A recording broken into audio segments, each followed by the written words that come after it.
আসসালামু আলাইকুম বন্ধুরা, আজকে আমি বানাবো লাউ পাতার ভর্তা। ঠিক আছে, কালো জিরা দিয়া লাউ পাতার ভর্তা খাবো।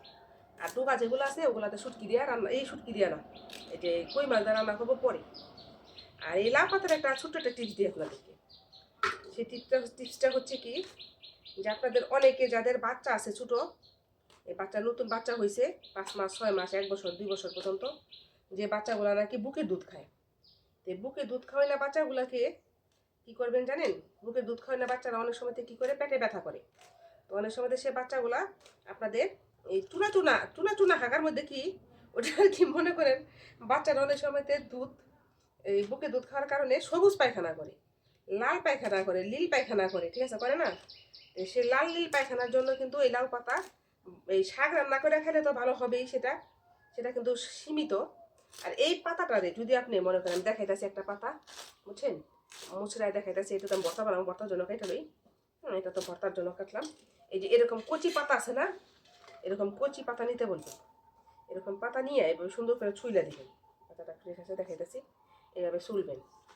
ছুইলে অনেকে তো আবার অনেক কিছুই খাইতে পারে না, কিন্তু এটা খাইতে হইব। 2-3টা পাতা প্রতি 2-3 একদিন খাইলেই মনে করেন এইভাবে দিয়ে, এইভাবে কইলে এই ইটা শুদ্ধ কি জানি বটুরা শুদ্ধ, এইভাবে দিয়ে এইভাবে সুন্দর করে পাতাটারে ভাজ করে কেন বলে দিবেন। দিয়ে তারপরে এই যে এই পাতাটা সুন্দর করে মনে করেন এভাবে, না পারলে এটা সিল দিয়ে দিবেন, কিছু দিয়ে সোতাটা ফালাইতে দিবেন। তারপরে ভাতের মধ্যে এটা ভাত রান্না করেন না, ভাতের মধ্যে সিদ্ধ দিবেন। সিদ্ধ দেওয়ার পরে পরে তুলতুলা হয়ে যাবো, নরম হয়ে যাবো। পরে ওই পাতাটা যদি আপনি ভাতের সাথে খান, তাহলে আপনি কী হবো জানেন? আপনার যে বাচ্চার যে সবুজ সবুজ পায়খানা টয়লেট আছে, সে টয়লেট পায়খানাটা আস্তে আস্তে ভালো হয়ে যাবে। আর বাচ্চার পেট ভালো হবে, বাচ্চা কী করবে না, কান্নাকাটি করবে না। তো আমাদের বাচ্চাদের পেটে কিন্তু ইনফেকশন হয়, এটা আমরা অনেকে বুঝি, অনেকে বুঝি না যে কী কী খেলে ভালো হবে সেই দিনটা জানি না। আমরা চিনি কি শুধু ডাক্তার বাড়িতে যাই আর আসি, বাচ্চা ভালো হয়ে যাবে। কিন্তু কিছু কিছু জিনিস আছে ছোটো ছোটো বাচ্চাদের, ওগুলা কিন্তু গ্রামীণ টুটকায় বেশি কার্যকর হয়। ঠিক আছে, যে মনে করো যে খানকনি পাতা খাইলে মানুষের যে পাতলা পায়খানা ভালো হয়ে যায়, আমাদের বড়দের, আমার কিন্তু ভালো হয়ে যায়, ওষুধ খেলে ভালো হয় না। হাজার ডাক্তার দেখাইলে আমার পাতলা পায়খানা বা যে পেট যে কামড়া আমাশা হইলে, বছরে তো একবার হয় হয় না এমন কোনো কথা না, ওটা খানকনি পাতা খাইলে আমার কিন্তু যায় না। তো এটা আমি মনে করি আমার মতো প্রত্যেকটা মানুষেরই খানকনি পাতা খাওয়া উচিত। ওই টয়লেটটা হইলে, পেট ব্যথা কামড় হইলে, ওই আমার সাথে কিন্তু মানুষ মারাও যায়, কিন্তু ওটা যদি খান তাহলে আপনি ব্যথা করবো না। আর এই লাউ পাতার যে টিপসটা আমি দিলাম, এটা 100% কার্যকর। বাচ্চারা অবশ্যই, বাচ্চা পেটে থেকে হইলে সে বাচ্চা, অনেক বাচ্চা সবুজ পায়খানা করবই করবো।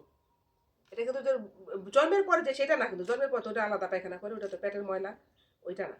ওই বড় হওয়ার পরেও 5-6 মাস 7 মাস 3 মাস 4 মাস 5 মাস 6 মাস পর্যন্ত, 6 মাসের বাচ্চা হয়, যারা বুকে দুধ খায় তাদের সেই অসুখটা হয়।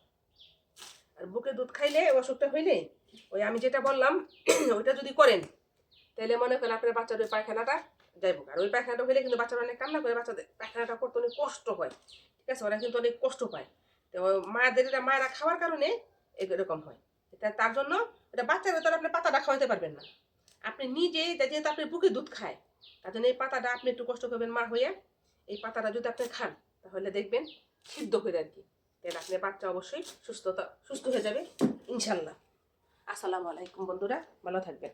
সবার জন্য বললাম, ছেলেদের জন্য বলছি, মনে রাখবেন, বড় উপকার করবেন।